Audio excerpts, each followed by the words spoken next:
Seventh third dam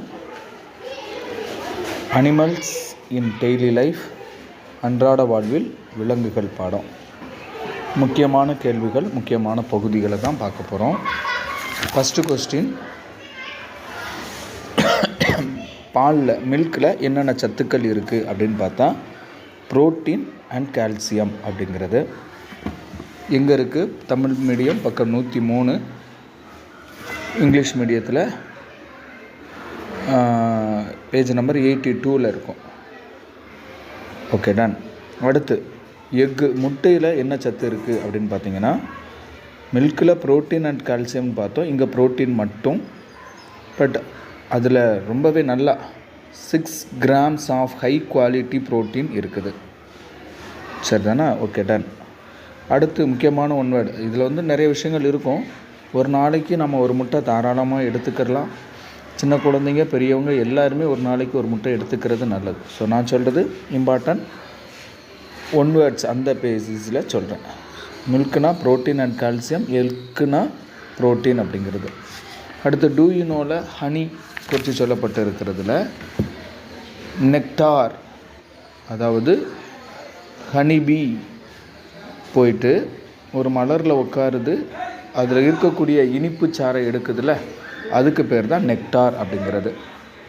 அடுத்த டியூனோவில் சொல்லப்பட்டிருக்கு. அதுக்கு முன்னக்குட்டி தேன் மாதிரி சிறந்த மெடிசினல் வேல்யூ, மருத்துவ குணமிக்க உணவு எதுவுமே இல்லை. ஒவ்வொரு வீட்டிலையும் கண்டிப்பாக இருக்க வேண்டிய ஒரு உணவு அப்படின்னா ஹனி தான். சரி, ஸோ ஒர்க்கர் பீ, வேலைக்கார தேனீயில் அதில் நீங்கள் நல்லா பார்த்தீங்கன்னா 4 விதமான வேலைகள் இருக்கும். முதல்ல நெக்டாரை கலெக்ட் பண்ணணும். அடுத்து சின்ன சின்ன இளம் உயிரிகளை பாதுகாக்கணும், யங் ஒன்ஸை. அடுத்து தேன்கூடு, அதை ரிப்பேர் பண்ணணும். ஸோ 4வது பாதுகாக்கிற வேலையை செய்யணும். ஸோ கவனமாக கவனிச்சுக்கோங்க, இல்லை 4 இருக்குது. அடுத்து பண்ணை அமைக்கிறது குறித்து சொல்லியிருக்கிறாங்க. பொதுவாக கோழி, வாத்து அந்த மாதிரி பறவை இனங்களை வளர்க்குறோம் அப்படின்னா, அந்த மாதிரியான பறவை இனங்களுக்கு 3 விதமான சத்துக்கள் ரொம்ப அவசியம். புரோட்டீன், ஃபேட்ஸ், விட்டமின்ஸ் தேவை அப்படிங்கிறது சொல்லியிருக்கிறாங்க. முக்கியம் புரோட்டீன், ஃபேட்ஸ், விட்டமின். அடுத்து இந்த கோழி தீவனம் அப்படின்னு சொல்லக்கூடியதில் என்னென்னலாம் கண்டிப்பாக இருக்கணும் அப்படிங்கிறது பார்த்திங்கன்னா கொடுத்துருக்குறாங்க. என்னது? மக்காச்சோளம் வேணும், வீட் வேணும், அப்புறம் கம்பு, அரிசி, தவிடு, இது எல்லாமே நல்லா மசிச்சு கொடுக்கணும். சார், கிரவுண்ட் நட் கொடுக்கலாமா? தாராளமாக கொடுக்கலாம், வேர்க்கடலையும் கொடுக்கலாம் அப்படிங்கிறது கொடுத்துருக்கலாம். ஸோ இது வரைக்கும் பார்த்ததை விட இப்போ பார்க்க போகிறதா வெரி வெரி இம்பார்ட்டண்டான ஒன் வேர்ட் ஏரியா கொடுத்துருக்குற அந்த பாக்ஸ். சால்மோனெல்லாசிஸ் அப்படிங்கிறது அது ஒரு பாக்டீரியா நோய். ஒரு வருஷம் இதிலேருந்து கொஷின் கேட்டிருந்தாங்க. சால்மோனெல்லாசிஸ் அப்படிங்கிறது பாக்டீரியா நோய், ராணிக்கட் நோய் அப்படிங்கிறது வைரஸ் நோய், ஆஸ்பர்ஜில்லஸ் அப்படிங்கிறது ஃபங்கை நோய். இப்போது நீங்கள் ஏதாச்சும் ஞாபகம் வச்சுக்கணும். வைரஸ் அப்படின்னா உங்களுக்கு விஜய் நடித்த நண்பண்டா படத்தில் சத்யராஜுக்கு அந்த பேர் வரும் இல்லையா? அவரை வைரஸ் ராணி, சத்யராஜுக்கு பேர் ராணின்னு வச்சுக்கோங்க. அப்போ வைரஸ்னால் ராணி அப்படிங்கிறது. நெல்லுனா பாக்டீரியா, சால்மோனெல்லோசிஸ் இருக்குல்ல, நெல்லுனா பாக்டீரியா.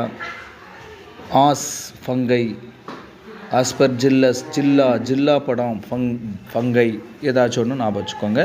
இது வெரி வெரி இம்பார்ட்டண்டான ஒன் வேர்டு. அடுத்தது, நம்ம எப்படி அனிமல்ஸில் இருந்து நமக்கு தேவையான நல்ல ப்ராடக்டை உற்பத்தி பண்ணலாம் அப்படிங்கிறதுக்கு அதனுடைய முடியை வச்சு சில விஷயங்கள் சொல்லியிருக்கிறாங்க. கண்டிப்பாக அதை வச்சு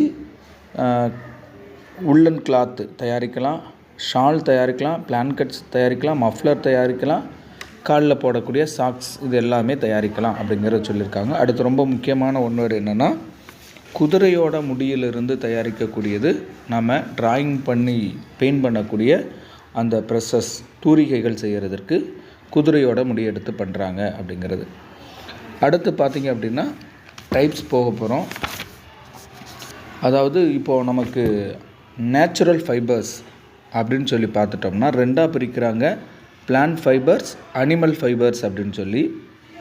ஸோ பிளான்ட் ஃபைபர்ஸுக்கு எடுத்துக்காட்டு அப்படின்னு பார்த்தீங்கன்னா காட் அண்டு ஜூட், பருத்தி மற்றும் சணல். அனிமல் ஃபைபர்ஸுக்குன்னு பார்க்கும்போது உல் அண்ட் சில்க். ஸோ அதாவது கம்பிளி, நம்ம பின்னால் படிப்போம். கேப்ரினோ ஃபேமிலியை சேர்ந்த அல்பகா அப்படிங்கக்கூடிய ஆட்டு இனத்தில் இருந்து தயாரிக்கிறது தான் கம்பளி அப்படிங்கிற உள். அடுத்து பட்டுப்பூச்சியை குறிச்சும் பார்ப்போம், அது சில்க்கு தயாரிக்கிறதுக்கு. ஸோ இது ரெண்டுமே அனிமல் ஃபைபர்ஸ், இது ரெண்டும் பிளான்ட் ஃபைபர்ஸ். ஓகே, அடுத்தது இப்போ நான் சொன்ன மாதிரி அடுத்தது தான் வந்திருக்கு. ஸோ ரேபிட், யாக், அல்பகா, கேமல், இன்னொரு இடத்துல பார்த்திங்கன்னா காட்டெருமை அப்படிங்கிற ஒரு வார்த்தை வரும். ஸோ இதில் இருந்து இந்த மிருகத்தினுடைய இதிலிருந்து கம்பளி தயாரிக்கலாம் அப்படிங்கிறது போட்டிருக்கோம். ஸோ கம்பளி தயாரிக்கக்கூடிய அந்த செம்மறி ஆட்டு இனத்துக்கு பேர் கேப்ரினே அப்படிங்கிற கம்பளி இனம், சரி, அப்படிங்கிற ஆட்டு இனம் கேப்ரினே அப்படிங்கிறது செம்மறி ஆட்டு வகையை சேர்ந்தது. அடுத்தது என்ன அப்படின்னு பார்த்துக்கிட்டிங்கன்னா, இப்போ முடி வெட்டி எடுத்தாச்சு. எங்கேருந்து? கேப்ரினோ இனத்தை சேர்ந்த அல்பகா ஆட்டிலேருந்து வெட்டி எடுத்தாச்சுன்னு வச்சுக்கிறோம். அதை எப்படி நூலாக மாற்றுறது அப்படின்னா 5 ப்ராசஸ் இருக்குது. இந்த ப்ராசஸை கண்டிப்பாக முக்கியமான கொஷின் ஏரியா. ஸோ அந்த ப்ராசஸ் ஸ்டெப்பு கரெக்டான இந்த சீக்வன்ஸில் சொல்லுங்கள் அப்படின்னு சொல்லி கேட்பாங்க. ஸோ ஃபஸ்ட்டு கத்தரிக்கணும், 2வது இந்தந்த கிரேடு தரம் பிரிக்கணும், 3வது கண்டிப்பாக வாஷ் பண்ணணும். இந்த வாஷ் பண்ணுறதுல ஒரே ஒரு ஒன் வேர்டு இருக்கும். என்ன அப்படின்னா, எதை வச்சு வாஷ் பண்ணுறாங்க அப்படின்னா, நம்ம ஏற்கனவே படித்த சலவைத்தூள் கார்பனேட், சோடியம் கார்பனேட்டை வச்சு பண்ணுறாங்க அப்படிங்கிற வார்த்தை ஒன்று வரும். அதை கொஞ்சம் பார்த்துக்கணும். டிடர்ஜென்ட்ஸ் அப்படின்னு சொல்லி போட்டிருக்கோம். டிடர்ஜென்ட் போட்டாலும் சரி தான், இல்லைன்னா ஓகே அது அப்படியே இருக்கட்டும். அடுத்து 4வது பார்த்திங்கன்னா சிக்கு எடுக்கணும், கார்டிங். 5வது கடைசியாக தான் ஸ்பின்னிங், நியூட்ரல் செய்ய வேண்டியது, அதாவது நூலை சுற்றுறது. ஸோ இதுக்குள்ளே இருந்து எதுவும் ஒன் வேர்டு இருக்கா அப்படின்னா இல்லை. பட் இந்த 5 ஸ்டெப்ஸு ஆர்டர் வைஸாக கரெக்டாக தெரியணும், சரி தானே? ஓகே, கத்தரிக்கணும், தரம் பிரிக்கணும், கழுவணும், சிக்கு எடுக்கணும், நியூட்ரல் அப்படிங்கிறது அவசியம். ஓகே, அடுத்து இதனுடைய ஃபீச்சர்ஸ் அப்படின்னு சொல்லி சொல்லும்போது அந்தளவுக்கு ஒன்றும் பெருசான ஃபீச்சர்ஸ்லாம் எதுவும் இல்லை. ஓகே, இது கண்டிப்பாக இட்ஸ் எ குட் இன்சுலேட்டர், வெப்ப காப்பு பொருள். ஸோ அதை வேண்டாம்னா வச்சுக்கலாம், மற்றபடி ஒன்றும் இல்லை.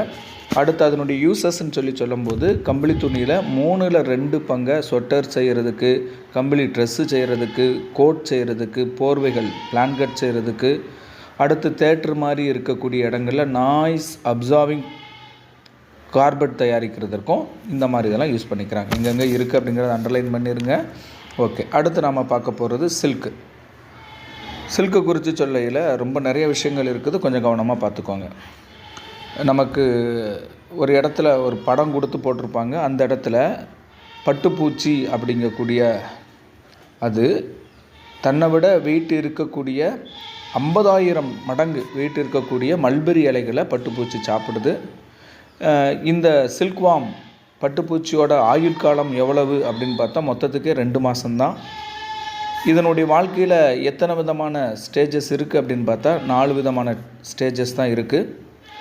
எக்ஸ், கேட்டர்பில்லர்ஸ், கக்கூன், அடல்ட் மோத் அப்படிங்கிறது.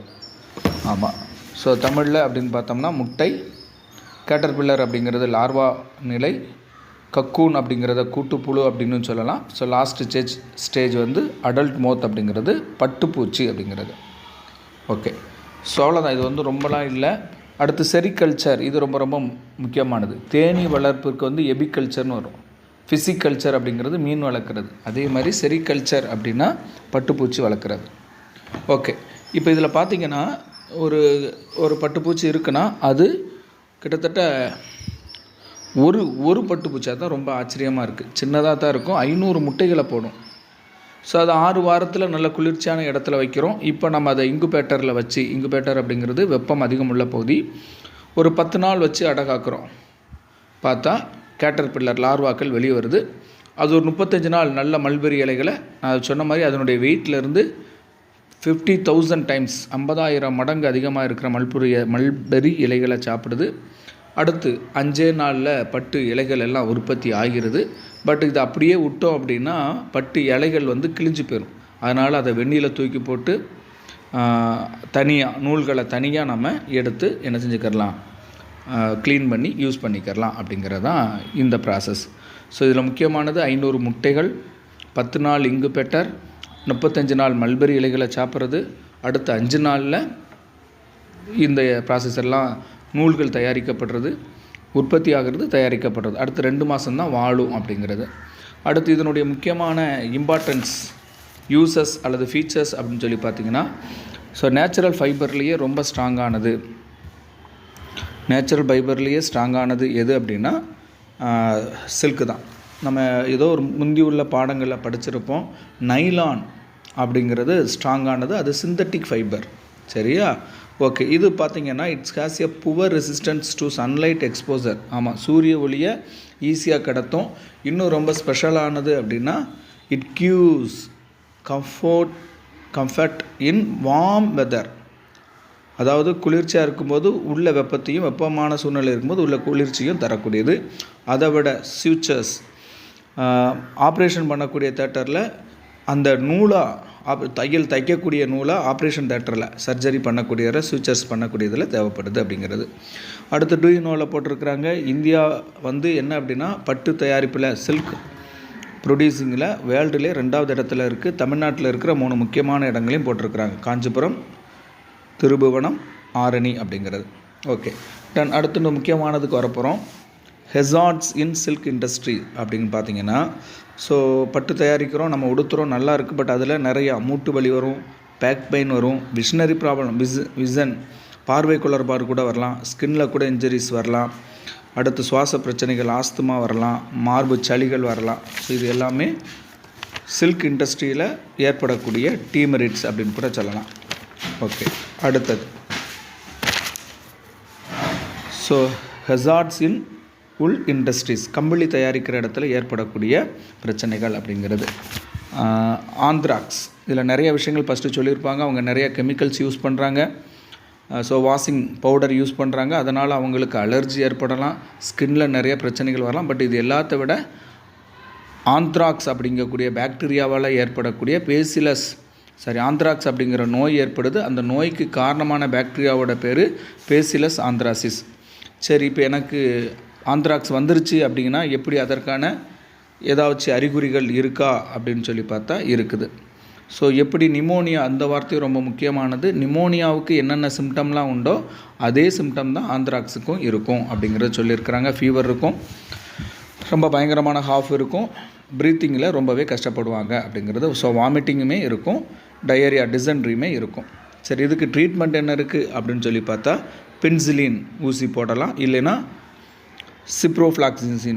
சிப்ரோஃப்ளாக்சசின் அப்படிங்கக்கூடிய மருந்துகளையும் போடலாம். எதுக்கு? ஆந்த்ராக்ஸ் அப்படிங்கிற நோய்க்கு. இது மட்டும் போதுமா? இல்லை, கண்டிப்பாக விலங்குகளுக்கு கண்டிப்பாக ஆந்த்ராக்ஸ் தடுப்பூசி, இம்யூனைசேஷன் கண்டிப்பாக போடணும். ஓகே, அடுத்தது அகிம்சா சில்க், பீஸ் சில்க், அகிம்சை பட்டு அப்படிங்கக்கூடியது. ஸோ இந்தியாவில் உள்ள ஆந்திர பிரதேசத்தை சேர்ந்த கவர்மெண்ட்டில் வேலை பார்க்கக்கூடிய குசுமா ராசையா அப்படிங்கிறவர் 1992ஆம் ஆண்டு இந்த அமைதி பட்டு, அகிம்சா பட்டு அப்படிங்கிற பீஸ் சில்கை கொண்டு வராரு. அதாவது பட்டுப்புழுக்களை கொல்லாமலேயே அது நார்மலாக தனியாக பிரித்து எடுத்துடலாம் அப்படிங்கிறது கொண்டு வந்திருக்கிறார். ஓகே, இந்த பாடத்தில் 2 வருஷம்தான் வரும். இது 1992, இன்னொரு இடத்துல 1916 வரும். 1960 அப்படிங்கிறது என்னென்னா அனிமல்ஸுக்கான ஆக்ட், ஒரு 4 விதமான சட்டங்களை கொண்டு வந்திருப்பாங்க. அது எந்த வருஷம் அப்படின்னா 1960 அப்படிங்கிறது. ஸோ யார் கொண்டு வந்தாங்க அப்படின்னு பார்த்தா the ministry of environment, forest and climate change. So 4 விதமான நோட்டிஃபிகேஷனை கொடுத்துருப்பாங்க. ஸோ குறிப்பாக யார்? வீட்டில் நாய் வளர்க்குறவங்க, மார்க்கெட்டில் கொண்டு போய் விலங்குகளை விற்கிறவங்க, செல்லப்பிராணி மீன்கள் வளர்க்குறவங்களுக்காக பண்ணியிருப்பாங்க. ஸோ ஆக மொத்தம் தாய் பெற்றோர்களை மாதிரி விலங்குகளை நல்லா பார்த்துக்கிறணும் அப்படின்னு சொல்லியிருப்பாங்க. ஒரு டூயினோவில் அனிமல் ஹஸ்பண்டரி அப்படின்னா என்ன அப்படின்னு சொல்லி பார்க்கல, study of breeding of animals and their maintenance is called animal husbandry. ஆமாம், ஸோ விலங்குகளின் இனப்பெருக்கத்தை ஆய்வு செய்யணும், அதை பராமரிக்கக்கூடிய படிப்புக்கு பேர் தான் இது. அடுத்து பாடத்தில் இடையில பாக்ஸாக கொடுத்துருக்கிறதுல so types of wool, types of silk, இதை பார்த்துட்டோம்னா இந்த பாடம் முடிஞ்சு. So alpaca, fibre, mohair, cashmere and llamas wool, இது எல்லாமே டைப்ஸ் ஆஃப் உல். மனப்பாடம் பண்ணிக்கணும். Find the odd one out அப்படிங்கிற மெத்தடில் இதை கேட்கலாம், படிச்சுக்கணும். டைப்ஸ் ஆஃப் சில்கை பொறுத்த வரைக்கும் இது ஏற்கனவே படித்ததான். எரி சில்க், முகா சில்க், ஸ்பைடர் சில்க், இன்னும் நிறையா இருக்குது. பட் இங்கே நமக்கு 3 தான் கொடுத்துருக்குறாங்க. Okay, that's all. அவ்வளோதான் இந்த பாடம். ஈஸியாக படிச்சிடலாம். தேங்க்யூ.